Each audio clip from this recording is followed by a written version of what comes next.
Hey Lone Star Ranchers, I hope everybody had a wonderful week.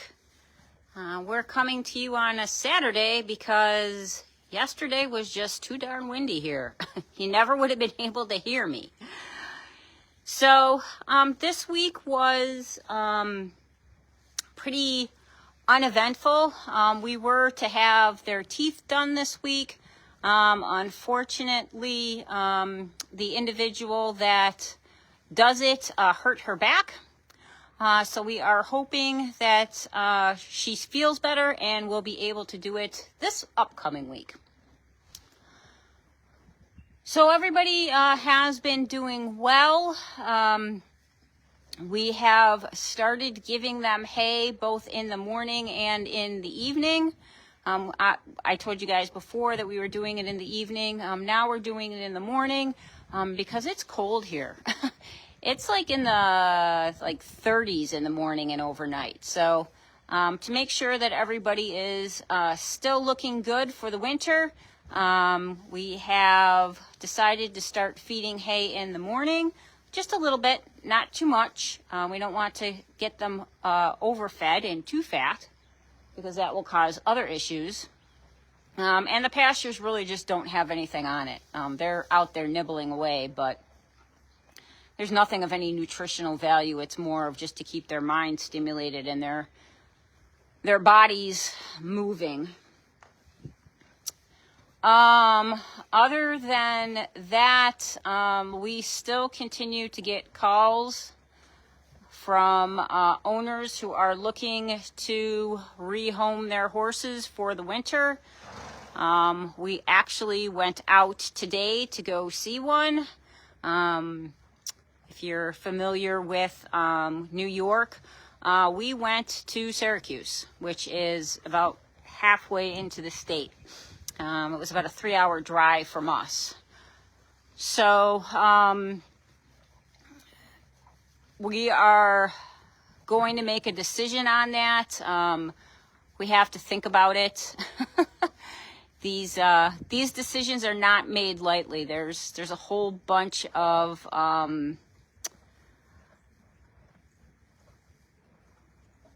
it's essentially a checklist, and seeing how many on the checklist that the horse hits.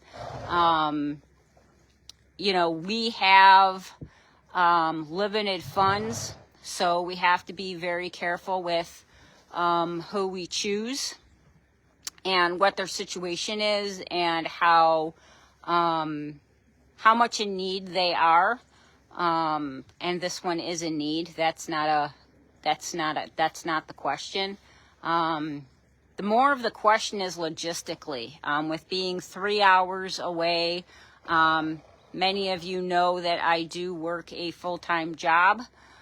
So getting 3 hours away, you're talking probably, all told, you're probably close to an 8-hour trip. And we're going to have to make stops if we do decide to take this horse, due to his age and just the length that it is. So I will let you guys know if we do decide on, or what we do decide, but the calls do keep coming. So we still have time before the weather really sets in. That's another concern too. We've had a significant amount of rain here, so our designated quarantine area is pretty much off limits. It is a swamp right now. Actually, it's more like a pond.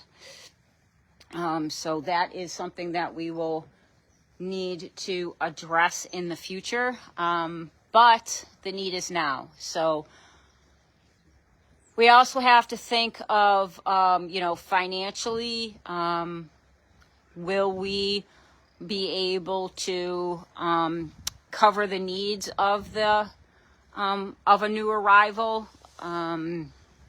It costs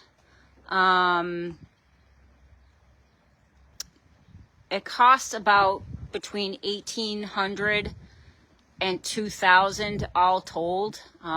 That's what the cost was for 5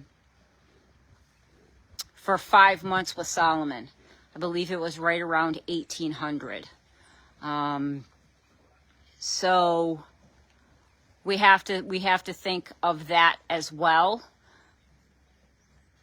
And the other concern with this horse is that he has spent the majority of his life, actually 99.9% of his life, with this family, and how he is going to do changing locations at his age. And so those are the things that we put into consideration. So, you know, I try to be as transparent as I can, and you know, kind of let you guys know where our thought process is when we decide on bringing in a new herd member. We also have to take into consideration their disposition as far as introducing them to the main herd. Yes, Solomon was an exception. Pumpkin was an exception. We always hope that we're able to integrate them into the larger herd so that we don't have to keep them by themselves, especially when they're just coming in one at a time, which would be this situation. If they're coming in multiples, then that's different. Yes, we still are interested in their disposition and their personality, but if they're coming in with a buddy, then they already have a little made herd, so we don't have to worry as much integrating them in with everybody else. So that's really what we're working on right now.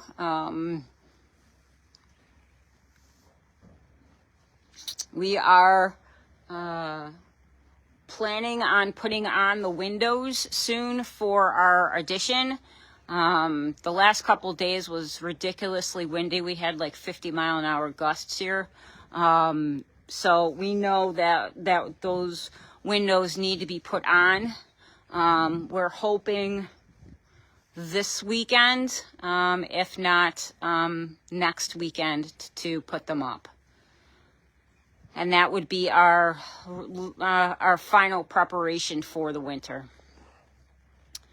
But that's really it. Abe and Louie are doing really well. You can see that Abe is over there chowing away, and you saw Louie eating his dinner. They are...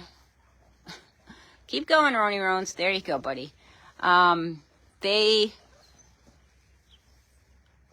They have been doing fabulous. They've been moving well, and knock on wood, Abe has been breathing well. So we're hoping that continues. You guys can see how we're doing the new feeding, and that is working. So we will continue that. Hopefully we will be able to continue that once the snow flies. There's enough room in here when it rains that the hay doesn't get wet. So we can have enough piles for everybody. When we know that the weather is good, we make a pile out here. This is normally Rony's pile, but Louie decided that he wanted it. But it gives Rony the opportunity to have a pile where he doesn't feel that he has to protect himself. A lot of times if he feels too insecure, he won't have any hay. So that's why we make multiple hay piles in multiple locations, mainly so that everybody has a safe space where they can eat. As you can see, they've been rolling. I was contemplating having a Muddiest Pony Fall Edition. Really can't see it on Louie right now, but the other day he was just a muddy mess. And you can see AB's looking good as far as the muddiest pony contest goes. But that's it for this week, guys.